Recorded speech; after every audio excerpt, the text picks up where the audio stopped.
I followed Mr. Graves inside his somber mansion. As soon as we stepped in, I heard another Glenn Miller tune, whose name I came to know later. In the Mood. As for me, I felt in the mood for summer adventure and discovery, yet I was scared out of my wits. The impressive central staircase caught my eye right away.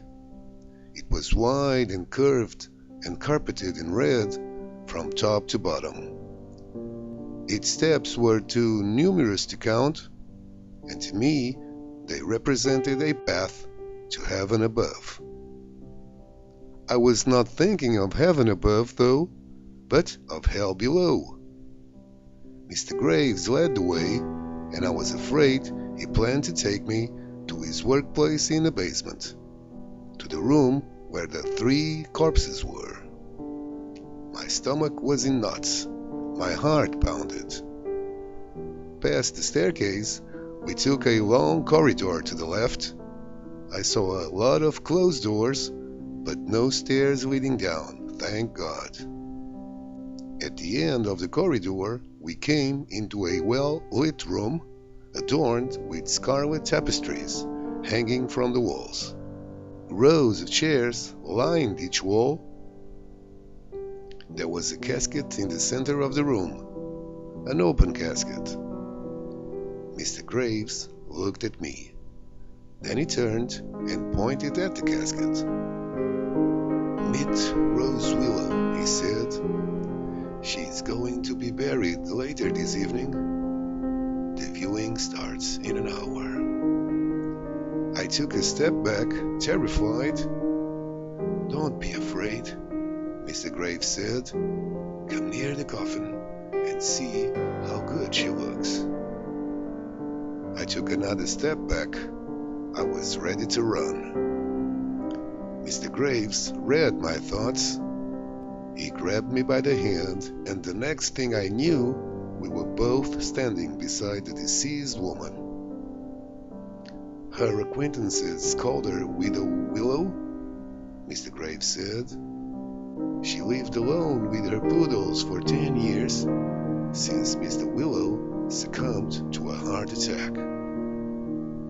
I was watching him as he spoke, focusing on his pale face. I lacked the guts to look at the casket. "Rose died in her sleep 6 days ago, but no one missed her. Nobody noticed her absence. Her dogs were locked in a house with her. They were starving after 3 days, so they fed on poor Rose. One of them chewed her face to the bone."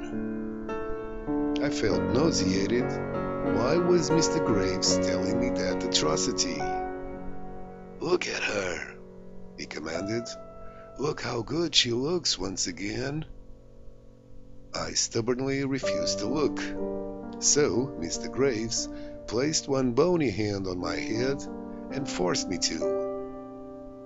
And I finally saw what he had wanted me to see all along. Rose Willow's face was the face of a sleeping porcelain doll. Her eyes were closed. Her eyelashes were long and black and exquisite.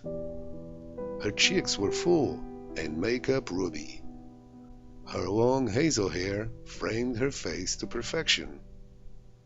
"Behold my artistry," Mr. Graves said. His pride was immense, his joy palpable. "What do you mean, Mr. Graves?" I asked. I really didn't have a clue. He looked at me like I was insane, and again I felt like running. Then he exhaled, letting out a short laugh. "I'm the Embalmer kid," he said with a theatrical bow. "The best one there is."